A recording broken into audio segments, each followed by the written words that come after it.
Audio Jungle. Audio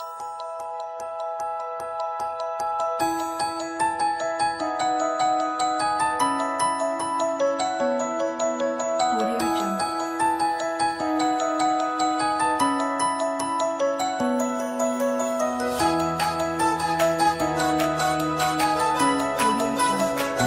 Hence, I call that the fitness cycle. Now we need to define what fitness is. So first and foremost, fitness for me, this is actually the pure definition of fitness. Fitness is the condition of being physically fit and healthy. Physical meaning form, both externally and internally. Okay, so we'll drill that down to about 1 point, one word, form. Now, a second definition is the quality of being suitable for you to fulfill a particular role or task. When it comes to that, we're talking about function. So, when it comes to fitness, there are only two variables, function and form. When it comes to form, I always look at my clients whenever they consult with me, I always look at them as basically, I'm an architect, and they are my house. I need to build a house, and you build a house strong from the ground up. That's why I called it ground zero. Basically, you need good foundations in order for you to build a good, firm structure for that house. And when your pillars and your structures are set, then the house can withstand any type of environmental issue, and you can build that house because your foundations are strong. You can build that house up to 3 levels. So form is the main structure of your house, your body, your muscles, your bones. We focus there on muscle building and bone building. I will talk to you guys a little bit about going to the bank when it comes to form, a little bit later on. So your body is composed of a lot of muscles. It's 140 plus and 206 bones. That's just a little bit of trivia. That's actually not necessary. But just letting you guys know that that is the form. When I refer to form, it means the physical form. And basically right here is a picture of a muscle actually contracting from the sacrum. Okay, so it's a muscle fiber, and muscle fiber means that you are moving, and moving, we're talking about function. So when it comes to function, the most important definition for me for function is for you guys to be able to move pain-free. And that's what I'm going to reiterate. Pain-free movement or mobility in reference to your ADLs. And you go, what's ADL? ADL is what we refer to in our jargon as your activities of daily living. So, when it comes to fitness, you're only fit. It's two-pronged. You can't be only physically fit in terms of appearance. You also have to perform. Now, that is where functional training comes in. Functional training, in my field, is basically trying to train people the way they are supposed to function or perform. And man has been designed by God with his body to be able to move in 3 dimensions. And that is how we should be able to train in 3 dimensions. Now, I usually start my talks this way. I ask my crowd the question usually, what is the difference between Michael Jordan and my grandmother? I know that I picked an old model, literally both of them old, but I use them always as my primary reference. So, that is neither the real Michael Jordan or my grandmother, but I ask the question, what is the difference between Michael Jordan and my grandmother? And often, I get replies. I would like to ask you, but you're too busy videoing. So, what do you think? Can somebody tell me? Sir, ito sa front row. What's your name, sir?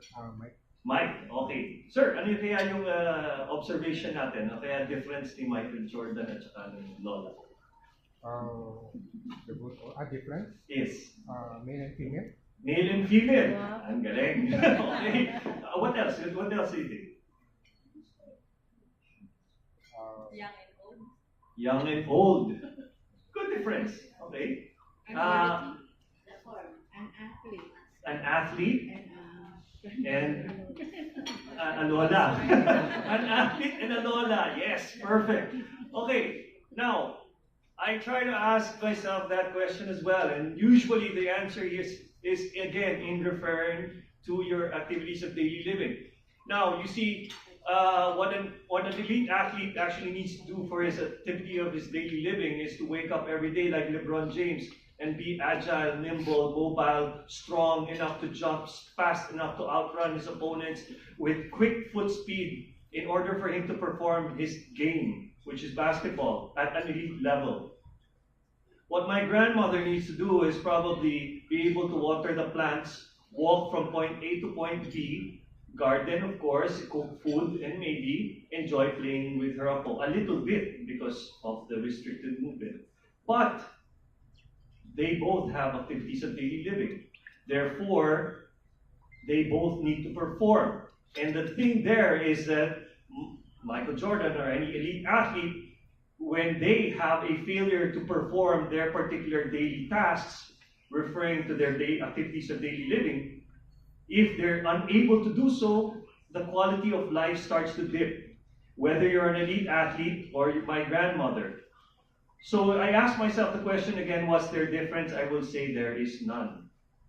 If you have a body, then you're an athlete. If you have a body, you actually perform. So that is again in reference to your activity of daily living. So what we need to do and to be fit is to be actually strong in form and in both in form and function. Now, let's talk about the primary issues in the world today. So it has nothing to do with our president. One is obesity, obviously. So obesity has, in one of the pictures, said that it overpassed pretty much the bird flu and global warming. I'm pretty sure global warming is starting to catch up. But obesity, I just lost my slide. Okay, is caused by two factors: poor nutrition and the lack of mobility.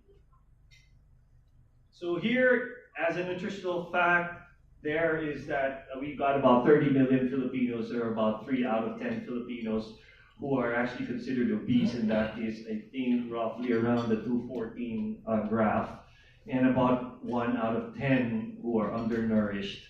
They're not obese, but still, it is still a nutritional factor. So poor nutrition is based on this particular factor: compulsive eating habits that are compounded with poor food choices, that lead to an overconsumption of calories. And the second factor is predominantly the lack of mobility. Okay, after that Michael Jordan thing, I ask my crowd usually the question again: what do you think man's worst invention is? Gadgets. Good question. Good answer. I'll list that down on my list of good answers. Yes, Miss. Fast food. Okay, Miss Abby.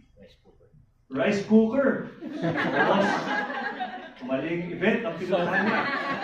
So, sabi ng iba, okay, nuclear weapon. Sabi ng iba na chemically based. So, nutritionists daw sila. So, high fructose corn syrup. Yan.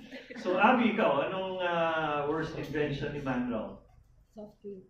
Soft drinks. Actually, those are all good and valid answers. But to me, basically, I say this. Chair? Chair? Kasi wala. Exactly. You know why? Okay. I'll tell you why. Okay, so this will really make you think. Okay, when you wake up in the day, every day of your life, you wake up, what do? You probably brush your teeth. Some actually do something else before that. But then again, you start walking to the table and you start eating your breakfast. You start eating your breakfast, you get up from your table, start dressing up and go commute. You either drive your car or ride the bus, and because of really, really good traffic here in Metro Manila, that's probably about an hour and a half to 2 hours. So you spend about an hour and a half, 2 hours sitting down inside the commute. You get down from that car and you actually what? Go to work. And when you work, you sit 8 hours again at work. And after, at the end of the day, you repeat that same process of actually commuting home. It's more traffic going home. So 3 hours na, hindi na 2 hours. So, and then, sobrang pagod mo, pagdating mo sa bahay, you're just going to sit down, eat your dinner, and probably watch TV, sitting down again right in front of your TV. So what have you done actually the whole day? you've actually sat down the whole day. It's actually the chair or even the act of sitting down has left man into a protracted and a retracted ball, tight ball of immovable force. So you actually spend your day almost doing nothing, sitting down. And there was a white room study conducted in the States where they put 100 adults and 100 kids in one room and observed them for 1 hour. And you know what the observation was? 90% of the kids were actually moving in 1 hour. And the beautiful fact that came out after was 90% of the adults were actually just sitting down and doing nothing for 1 hour. What does that actually tell us? It tells us that we've started to be an immobile being that was designed for movement. And let's go into some really nice, scary things. The correlation between mortality and sitting down. So, usually my talks really start scaring them when it comes to here. The sedentary lifestyle has always been connected to type 2 diabetes. But worse, it's this. The finding says that women over here who sit 6 or more hours daily are faced with 37% greater risk of deaths than men who only have 17. O sabi ng malalaki, yes, pwede lamang tayo. But worse, if you did not exercise, that actually elevates to 94% for women and almost half, about 48% higher for men. So it really makes you want to stand up from that chair. But that is a study that was conducted, statistic that was raised by the American Cancer Society. So that's not my statistics. So the recommendation right now is for you to actually get up and move.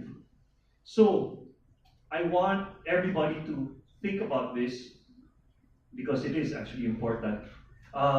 Progressive companies in the States actually shut down their computers and in order for their employees to be prompted to get up and move a little bit, stretch a little bit, maybe exercise a little bit, or just instill some bit of movement while you guys are sitting down and stretch those muscles. That's just a short recommendation. Just so that that percentage just drops a little bit for us, you know. And now they start saying that, you know, obesity is usually based on what? The BMI.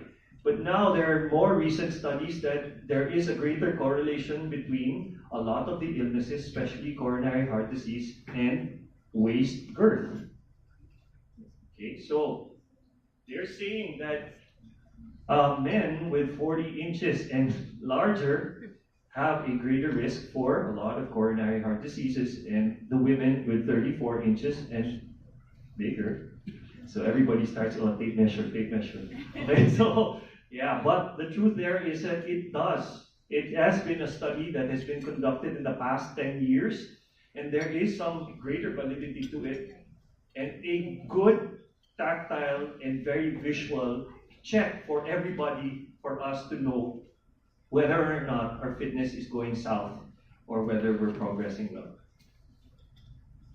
So, to move forward, I want us to ask the question, what actually happens to our body? Simple, just what happens to our body? I start with this statement. Your body is made in the kitchen. So, your body is made in the kitchen because I want you again to think, and I ask you the question, how many times do you guys work out in one day? Naksing na nga yung magsabing 5. Okay? So maybe once, right? So you work out about once a day. How many times do you eat in a day? 4? Sabihin natin, conservative. Mga 3. Sige, sabihin natin, para hindi overeating. So that's about 30%. You know, your exercise comprises 30% of your day compared to eating. Or you exercise once, you eat 3 times. But let's project that to a week. Now, how many times does an average person train in a week? Maybe exercise 3 times a week. And let's average that again. Maybe 3 times a day also in eating. So that's about 21 meals.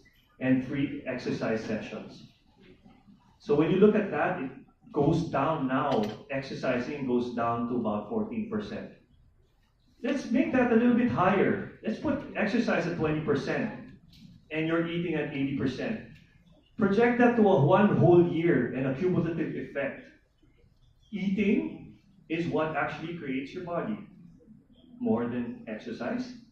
But I'll tell you why that 20% is really, really valuable as well. But eating is crucial. Now, sorry.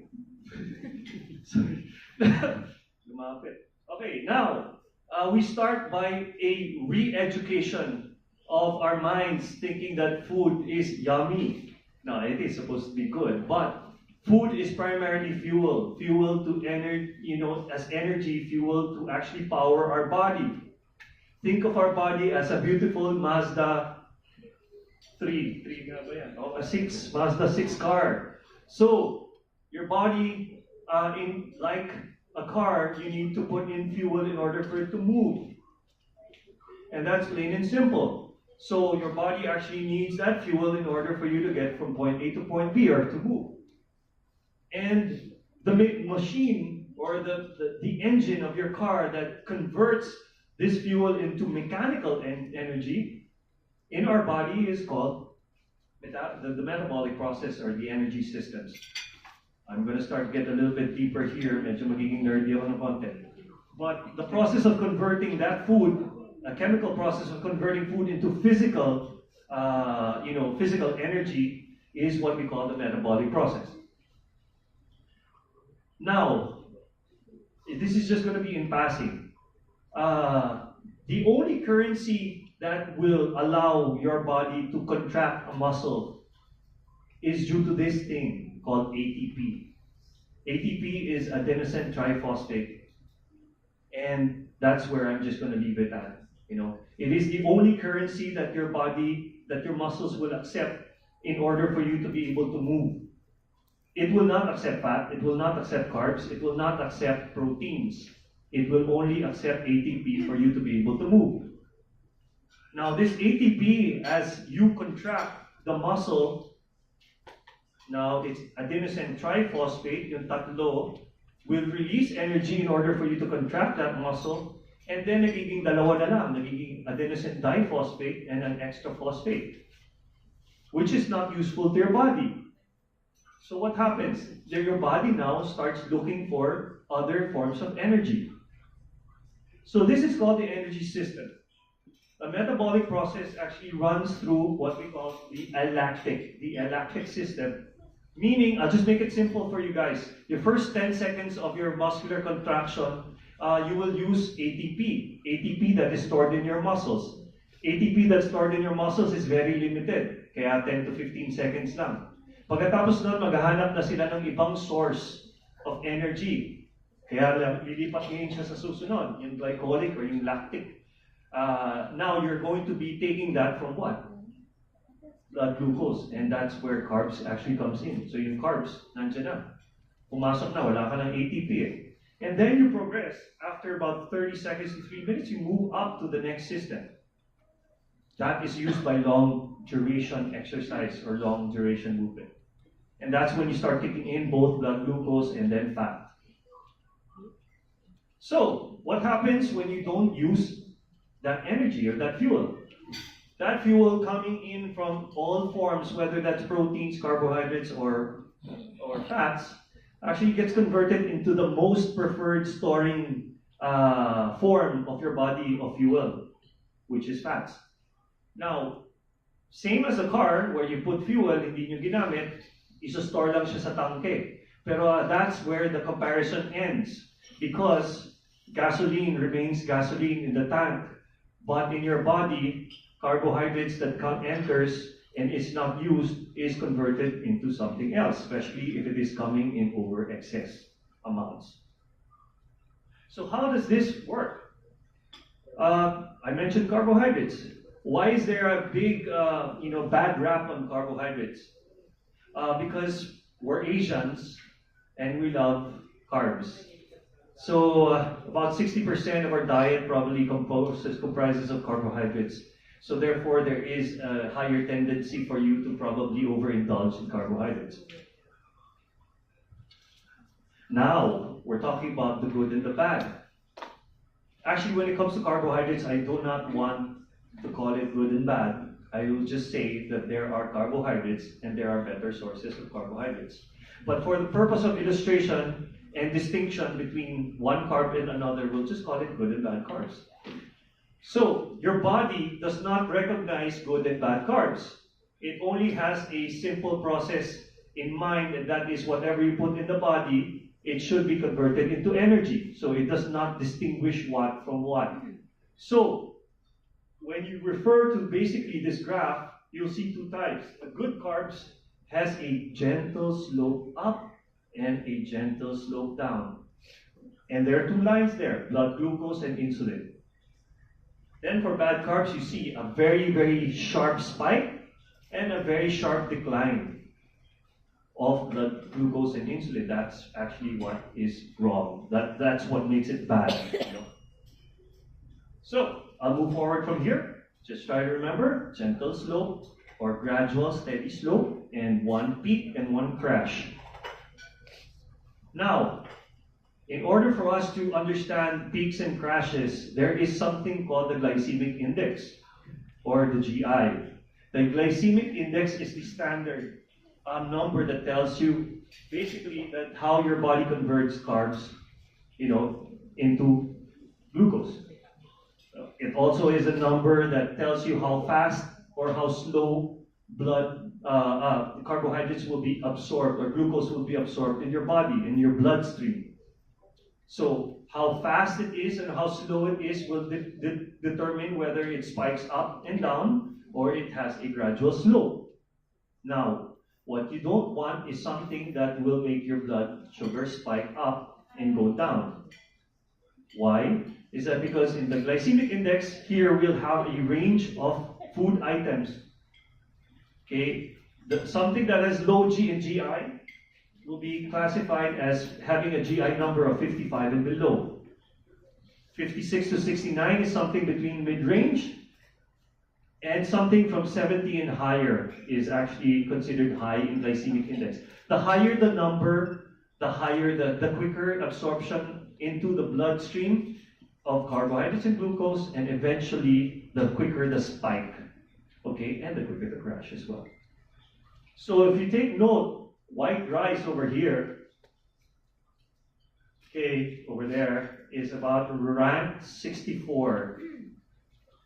Now, Harvard actually dietary studies actually puts white rice at around 76.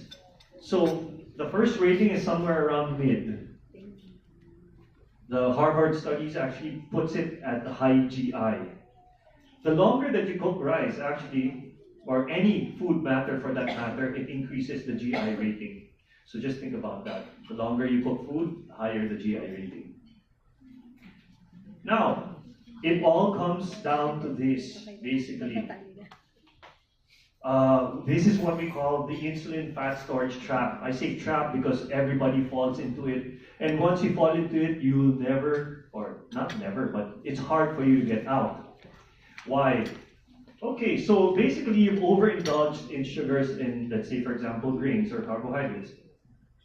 And that spikes your blood sugar levels because the excess blood glucose enters your bloodstream, spikes, and increases that insulin level. And what does your body do? Because your body is a surviving machine and makes you balance off everything, an increase in insulin makes you actually susceptible to insulin resistance. And insulin resistance is the major cause and why you've got increased risk of diabetes. Moving forward, the conversion of that extra glucose that you did not use because you did not exercise more than 3 times a week is now stored into fat. Okay, and that actually increases your risk of obesity. And then you see the increased sugar craving. It's funny. I overate in sugar, and yet I have an increased craving in sugar. And that's actually what makes it a vicious cycle and a trap. I will give you an example. You find yourself probably eating during lunchtime sa opisina, you go to the canteen and then you eat 3 cups of rice. Madalas yun, no? So, yun naman, you go back to your table and then you find out you can't focus. Tawag nun, parang food coma, tinatawag nun, di ba? So the lack of focus is actually the glucose actually being sucked out of your brain because your body is actually trying to suck out all the glucose from your system, storing that as fat or as energy, and that increase in spike, that spike levels makes everything pull in glucose. And pulling glucose from your brain signals your brain, oh my God, wala na naman akong blood, wala na naman akong glucose. I need glucose to survive and to think. So your brain signals your body that I need glucose. And therefore, you have that sugar craving again. So you go back to overeating again, and then start the whole process in that whole cycle. So that's why it's called a trap. So what we need to do is basically avoid the spike. That's why we have what we call good carbs and bad carbs. So, simple. You see whole grains, beans, glycogen, starch, dextrose, and simple from food, sugar, honey, fructose, and etc. That is why movement is really, really very important. Because movement tries to burn out that excess or tries to utilize that excess fuel that prevents you from storing it into another source. And regular movement does not only do that. Regular exercise, of course, as everybody knows, has these particular effects in your body. Maintain pain-free mobility. If you keep on moving, then your body will keep on moving the same way. It prevents you from illnesses and diseases. You already know that about exercise. I'm just going to breeze through this really fast just to emphasize what movement does for you. Improves your mood, boosts energy, improves sleeping patterns, reduces stress, boosts brain power, neurogenesis, and the most important part, it turns you into a six-pack ab-carrying lady and a guy there behind the lady with no fat at all. So basically what it does is that it burns excess fuel and it controls down being overweight or your body weight. Burns fat at the same time. But then again, you start exercising a lot, and then you start finding out you're getting thinner. Nawawala yung ating taba. I ask the question now, where does the fat go? Where does the fat go, you think? Pag nag-exercise tayo, saan pupunta yung taba natin pag nakikita natin pumapaya tayo? Sa muscle? Nagiging energy? Yes, that's a very, very common answer. And that's actually a right answer in a way. Yeah? What else? Sweat. Galing. I give her another right answer. And the truth there is this. I can explain it to you guys in this very complicated graph, or I explain it to you guys simpler, this way. Through metabolism, basically you break down all the metabolic processes of fat from the adipose tissue and all that, and the chemical process leads you to one thing: energy, water, and carbon dioxide. Meaning that pag sinabi nyo nawala yung fat sa katawan nyo, it was released as energy or heat. It was released in your sweat or urine, or it was released by you exhaling your fat, which is just really what it happens. So hindi pwede rin mawala yung taba sa katawan natin ng parang hangin lang. So the whole principle of law of conservation of mass says that if something like 3 marbles enters your body, it has to exit your body as 3 marbles in probably a different form. And that's why fat becomes this. What are my takeaways? This is where actually the lesson comes in for me.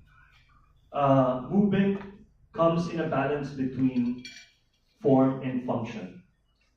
That your quality of life actually is based on your ability to move and your ability to create that strong structure. How you look is actually one part of it, but how you move is another. In Ground Zero, basically I have movement triad model. All I want from my clients is to be able to move more, to move better, and to move stronger, especially if they're athletes. My first principle is, again, as I reiterate, if you have a body, you're an athlete. Whether you're a grandmother or an elite athlete, you have to move because you have to be able to retain that mobility from 20 years old to 80 years old. And throughout the years, we start noticing as we get older, we actually start becoming less mobile. So we have to understand that we have to be kids in one way, and we have to be able to activate and move more often. Sit up from or get up from that chair in order for us to lower that risk for mortality. Get up from that chair and move so that we can burn that excess stored energy. I say always train movement, not muscle. So I'm not countering anything that bodybuilders would actually say, but all I say is when you actually move, I move this bicep actually here and I want to burn 300 calories. I want to burn 300 calories using my bicep, and that's going to make me do bicep curls for maybe 10 weeks. So what you'd want to do now is you want to move your entire muscle, incorporating more muscles into the movement, therefore requiring more fuel to power your movements. And more fuel consumption means more calories expended. Uso ngayon yung high-intensity interval training.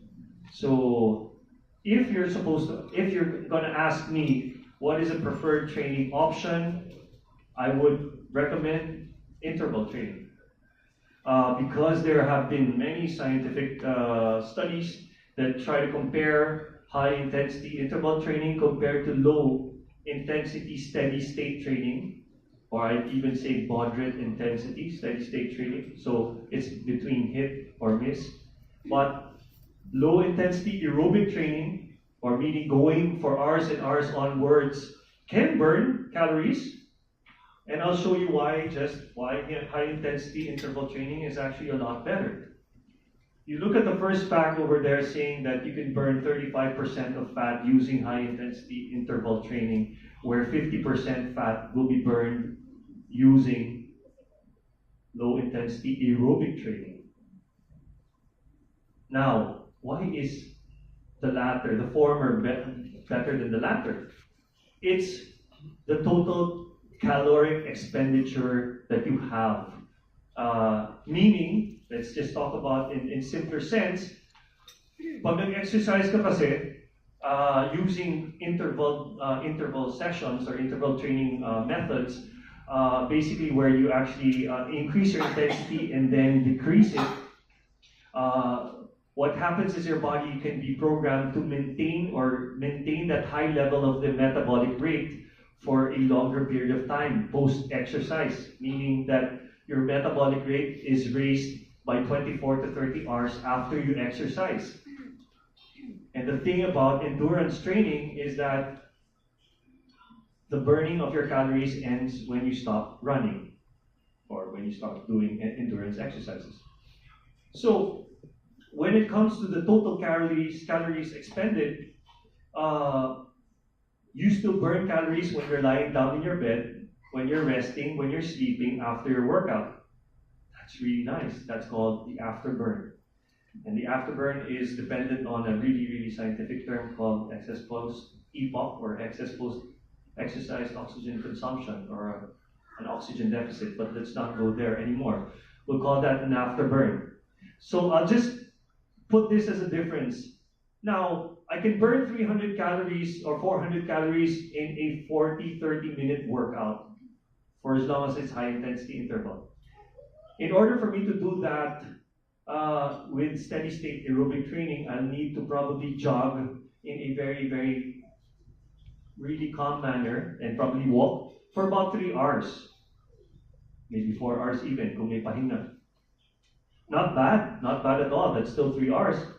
That's still 300 calories. But the thing there is that we go back to your day where you spent already 8 hours working, and probably 8 hours sleeping, that's already 16 hours, and your commute of 2 hours and 2 hours going and coming back, then you're already spent 20 hours doing other things.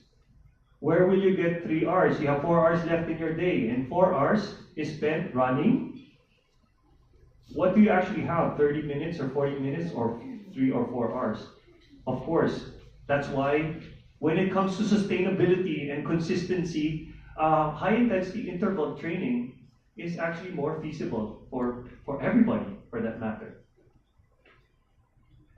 Some samples of high intensity interval training, you can use a treadmill, or you can actually, if you only have access to a treadmill or just the road, then it's fairly simple. Just run quick.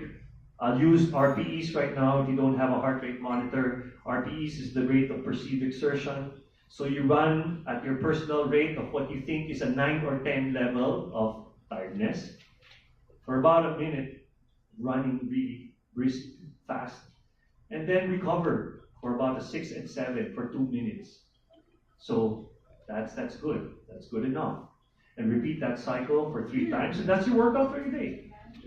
So that protocol will let you possibly lose 16 to 30 pounds of fat in 16 weeks, that says, about 4 months.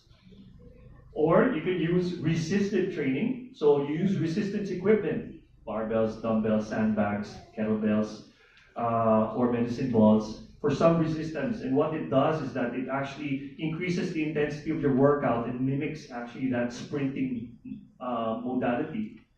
And probably you'll be able to lose about 20 pounds of fat in about 2 to 3 months.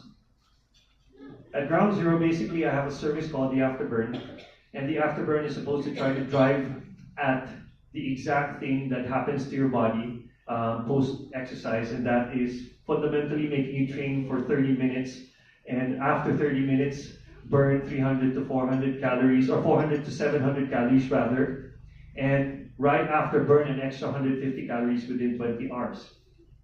So the process actually includes using a heart rate monitor, checking in and putting your name, and then eventually your heart rates being shown there so that we don't use rate of perceived exertion. Rate of perceived exertion is very unreliable because I can tell you, please perform with your possible 9 on 10. Pero sasabihin niyo, Coach, 9 and 10 na ako eh. Pagod na ako. Pero your heart rate actually says that you're performing at probably 65% of your max heart rate. So training with a heart rate monitor is more specific. Your training becomes more efficient, and I can compute exactly how much calories you actually burned after the session. So it was tried and tested by Men's Health magazine sometime 2013, 2014, and where I tested it out with 9 people from different work industries, and got different types of results. Men's Health wanted me to give them 6-pack abs in 2 months. I said, kay Bello, Vicky Bello na lang kayo pumunta. So, but I said, possibly give me about 4 months, and I will give them physical, visual, and tactile results. And these couple of guys happen to be training with me only twice a week. And when you look at their weights, some lost a lot, some didn't lose much. But then again, they ended up being very lean guys. Now, this actually works with this. Training consistently is key. Actually, not only training consistently, being consistent with everything that we do is actually very important. In our approach to basically our health and fitness, we always have to find something that we are able to do with consistency. That there are no shortcuts to success. Anything that we do, we have to work hard for, otherwise they will not have any value to us and they won't last. That exercise is actually good stress. And anxiety is actually bad stress that releases a hormone called ghrelin. Ghrelin is what we call the stress hormone, or stress-eating hormone for that matter, and it lets you crave and eat. Lose what you don't use. This is one battle cry that I always used to say. Let's say, for example, when we get older, anyways, our body actually starts lessening our muscle fibers in our body. So it's just the natural course of things. But let's just put it this way. If you use 100 muscle fibers to actually carry that glass or that cup of coffee every day of your life, then your body does not signal it, or it signals that it is necessary. So it fuels that 100 muscle fibers. But then again, once you start not lifting and using those 100 muscle fibers to lift that cup of coffee every day, what happens is that your body is primed to survive. I'm actually feeding fuel to 100 muscle fibers that I'm not using. So what does it do? It reduces those muscle fibers into probably 50. Because you don't use it, you lose it. Because your body tries to be efficient, they don't want to put fuel into something you don't want to use. And that's why catabolism is actually something that we don't want. What we actually want is to put in more muscle fibers. Instead of 100, make it 200. Bakit? Because 200 muscle fibers will actually make you utilize more fuel. And more fuel usage is actually better. I always say easy come, easy go. Everybody goes for fad diets, does not eat. Para kasi nung high school ako, hindi lang ako kumain ng 1 week. Kasya na ako kaagad doon sa damit ko sa swimming suit. So, that's what we do. We want always the easy way out. A magic bullet, what I always say, or the panacea or cure-all, a diet pill, a fad diet. But the truth there is that there is no behavioral modification created, no change and no adaptation that is made in your body that is going to be able for you to sustain it long term. So shortcuts don't really work. You have to commit to the process and trust the process and go through everything. My tip for nutrition is this. Plain and simple. Good and bad. I don't need to go to each and every one of you and tell you what you need or not need to eat. When it comes to good and bad, I point out to any one of you and say, do you know what good food and bad food is? I will not even need to say and define every food item for you. You already know. It is not a matter of actually knowing what is good and bad food. It is a matter of being able to find a plan that is sustainable for you to continue having a good, sound nutritional program. And now, I always recommend this. When it comes to consistency and comes for you to have sustained nutrition, a nutritional plan, I don't recommend, because I'm not a licensed nutritionist, there's one over there at the end, but I will not recommend. So all I can say is just basically this. As much as possible, if you eat, you go to work every single day, you probably don't have choice. You either have fast food or canteen food, or your baon if you're lucky. So 5 days in a week, I always tell people to practice only 2 things. If fitness is defined as function and form, there are 2 things when it comes to nutrition, when it comes to everything. There is a process of selection and control. Whereas in 5 days of the week, you try to select the best or the good sources of food, the smartest choice of choosing as the good sources 5 times in the week, daily, for 5 days. And then twice a week, probably, I'm not a guy who's really fond of cutting out anything. So let's say something like pizza gives you pleasure. So maybe twice in a week you can eat your pizza. I don't call it a cheat because it is not cheating. I call it a mental reset, yes, maybe. But it doesn't mean that if you're allowed to eat pizza, you're not going to eat the whole pizza, right? So you actually exercise control. So it's a balance between selection and control. Eating as well as possible or good food for 5 days in a week out of 7. Protract that again and expand that into a year. You find out that you're eating well 80% of the time. 80% in 1 year. And that's not bad. That's actually already close to what I call major consistency. So they say, okay, what am I supposed to eat, coach? Nga, ano ba kakailangan ko kainin? So in Harvard, basically they came out with a healthy plate. And that's all I'm going to even say right now. give you that healthy plate. A balanced amount of course, water. Water, not Coke. Sorry. Oh my God, made it happen. A healthy fats, veggies, grains, proteins, and your carbs and your fruits. But if you notice everything in it, if you make the right selection, you'll find out that there are a lot of it, or most of it, would actually have fiber that delays your blood sugar from actually spiking, gives you that steady state. Fruits will have it. Grains, if you have complex carbohydrates in grains, there's a way for you to actually decrease that blood sugar absorption. Protein will satiate you and make you leaner. That's why it's always recommended to eat protein in the morning. And then you've got your healthy fatty acids, where it could promote insulin sensitivity. So everything that you eat, some actually say food is medicine.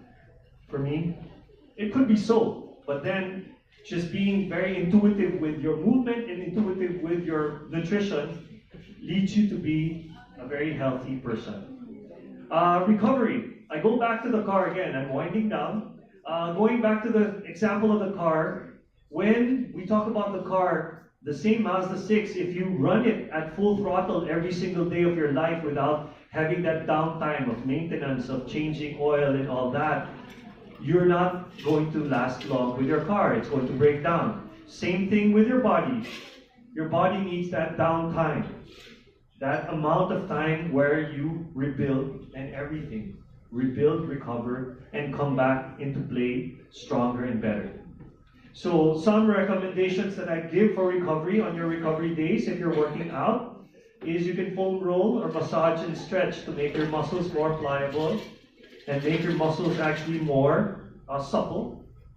Refuel and hydrate. This is recovery, nutrition, and recovery, physical recovery. Active recovery is different from actually working out. It's not going full on when you work out. It's like taking a light walk, biking, or maybe just taking a really light swim. It ejects the toxins and lactic acid that you probably built up from your muscle the previous day of your workout, and it makes you less sore. The less sore that you are, the more that you can work out. And full rest. This is my favorite, full rest. Full rest is where all the biochemical reactions happen, and this is where all the real magic actually happens. So, my last tip is no big secret. It's just everything being done in moderation. Whether it's exercise, don't exercise too much, you overtrain and injure yourself. When you eat, you just remember that food is fuel so that we don't overindulge.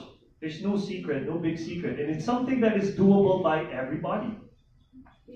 So, the key and the secret and the key to achieving real fitness is actually trying to find balance. Balance in everything. And as a wise man once said, life is like riding a bicycle. To keep your balance, you just have to keep on moving. And as a movement specialist and as a movement advocate, that is what I encourage everybody here to do, is to get up from that seat a little bit later on and start moving. Okay, I'm Coach Joseph Paglayan again. Thank you very much for listening. And if you have any questions, please feel free to ask me. Okay, thank you. Thank you, Coach. Anyway, have you ever wondered how many cars did you have intake today from the lunch buffet that we have? So what I've learned from Coach, we have to move not later, not tomorrow, but now.